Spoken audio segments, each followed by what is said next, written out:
Look, it's time for some deep breathing, guys, because what I'm about to say is going to sound so insane.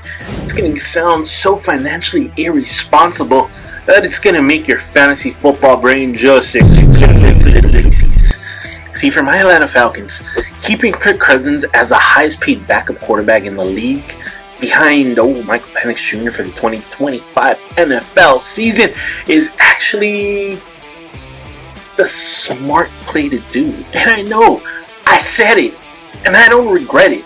See, it's a smart play to do because by the end of this rant, you just might see my twisted brain and the beautiful logic all behind it. So stick around just because the money here is about to tell a beautiful story. Well, it's probably not the story you're thinking about, but it's still a beautiful story. Look, everybody lost their freaking minds when the Falcons drafted Michael Penix Jr., number 8 overall, just weeks after giving Kirk Cousins a massive 4-year, $180 million contract with $100 million guaranteed. $100 million guaranteed, guys. People were crying, oh shit, it's a betrayal. It's the worst management ever, Terry Fontenot. He doesn't know what the hell he's doing. That's what everybody said, even I agreed. For a bit, that is. See, you know the experts were screaming it, and you were too. Heck, I was screaming it while I was watching it myself on TV. I was like, damn, why? We need an edge rusher. Yet, on the surface, it looked pretty wild at that time. Now we move into the present moment. Reports are coming out and saying that the Falcons are comfortable with Kirk Cousins just being the backup for Michael Penix in the 2025 NFL season. And guess what that means? It means that Kirk Cousins, the man with the cool $40 million cap hit, next season is going to be holding a clipboard for your Atlanta Falcons. Yeah, he's going to be holding it on the sideline. Isn't that funny? Imagine $40 million to the most expensive emergency button in the National Football League history. It's unheard of. The typical veteran quarterback makes what? $5 to $8 million per year. With Kirk Cousins here, we're talking 5 to 8 times more that amount just for him to be backup for your Atlanta Falcons. For my Atlanta Falcons. So why on earth would a franchise like my Atlanta Falcons be willing to tie up that much capital in a freaking backup? Especially when they have their shiny new starting quarterback in Michael Penix Jr., the future of the damn franchise, the future of the team. Well, this is where the conventional wisdom is completely wrong and should be thrown out through the window. And here's the harsh reality: people are ignoring the money for 2025.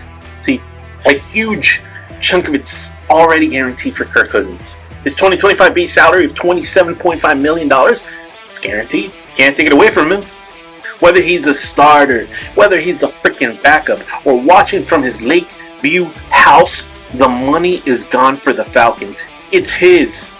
And his cap hit is still staggering $40 million due to prorated bonuses. You just try to trade him before June 1st, you say. Well, you're going to eat a monstrous dead cap hit. Even trading him after June 1st still leaves significant debt money on the damn books for years to come. Okay, how about if we just release him, you say? That'll make it even worse. There are still dead cap consequences. See, let me just spell it out, all the freaking options that the Falcons have, so that you better understand this concept. Here's option A. You get rid of Cousins, you incur a massive financially crippling dead cap penalty that handcuffs you and the ability for building the rest of the roster around your new franchise quarterback in Michael Penix. Now let's go on to option B. You bite the freaking bullet, take the cost for 1 more year, maybe 2, depends how stupid you are. You accept the $40 million cap hit for Cousins in 2025, even though he's a freaking quarterback that is going to be the backup quarterback to the team. Now, why is option B the genius and the most reliable and best move for the Falcons? Well, the first reason is insurance. See, Penix is talented enough as a rookie, but he's still a freaking rookie. That season from last year, it was only a couple of games. This year, it's his real rookie season. And he's had injury history during his college years. So you're having a super experienced, recently starting caliber quarterback like Kirk Cousins, who God willingly is freaking healthy this new season, and he's going to be waiting in the wings for you. He's going to be the most expensive, but also the most healthy, reliable insurance policy in the league. Again, if healthy. If Michael Penix goes down with an injury, well, you're not going to be throwing away the season with an unproven commodity or a journeyman. No, you have a veteran who knows the offense, knows the freaking league, and he can step in and just be competitive. The second reason why this is a smart option is about the mentorship. Michael Penix gets to learn from a seasoned pro who, despite his freaking flaws, has had a long and successful career in this NFL. Cousins can help him read NFL defenses better. He can help him manage the hurdle. He can help him understand game film. He can help with things that are invaluable for a young quarterback in the NFL. Yes, it's awkward to have him be the mentor, especially when he's getting so much money.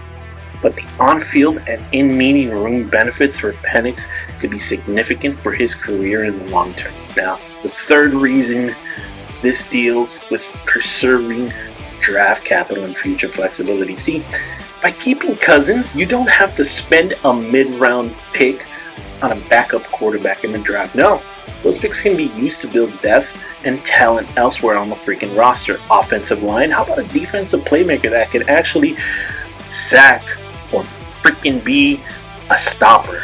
Well, the areas can directly help Michael Penix Jr. and the Atlanta Falcons succeed in 2025 and 2026. See, you're using the guaranteed Cousins money as a one-year bullet you have to bite anyway. Instead of compounding a bad financial situation by creating more holes on the roster. And finally, let's talk about how the freaking trade market might improve over the 2025 NFL season. Think about it, ladies and gentlemen. While it's tough to trade Cousins now due to his contract and the timing after the draft, injuries can happen during training camp or at the beginning of the freaking season.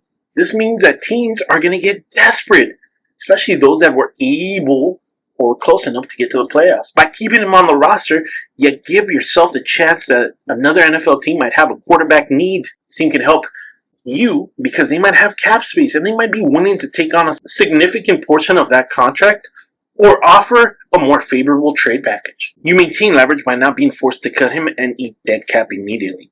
Now, I know what you're thinking, but $40 freaking million for a backup. That's just freaking insane. And yes, that is. That money could be spent on your favorite player whose name you could insert right here in this damn box. Right here. And you're right, it's an astronomical amount for a freaking backup. It's a freaking result of Terry Fontenot creating a questionable and initial contract decision combined with drafting his replacement immediately, as well as having him be injured during the damn season. But the money is gone in 2025. In terms of cap hit, you're taking the hit regardless. The argument isn't whether or not you should be paying a backup for $40 million. It's whether incurring devastating dead cap now to get rid of him is better than just writing out the guaranteed year and hoping the benefits of having that elite insurance and mentorship outweigh the temporary cap strain. And in my opinion, for 2025, it's better just to take the damn cap hit and have security and mentorship for your hopeful franchise quarterback. It's a costly mistake, yes, but cutting him would be an even more costly mistake in terms of immediate dead cap and hindering your team building, especially if Penix goes down for a week or more. What is my final take, you ask? Well, here it is. While everyone is laughing at the Falcons for having the league's most expensive backup quarterback clipboard holder, I'm over here saying it's a calculated move. It's not ideal. It's a byproduct of questionable decisions. But given the context situation, keeping Kirk Cousins as a $40 million backup behind Michael Penix Jr. for 2025 actually gives the Falcons the best chance to navigate this weird quarterback transition and just build a competitive team around Penix for the future. So what? Do you agree? Disagree? Let me know what your take is in the comments area. Don't forget to like, share, subscribe, and follow for more takes. Thanks for watching.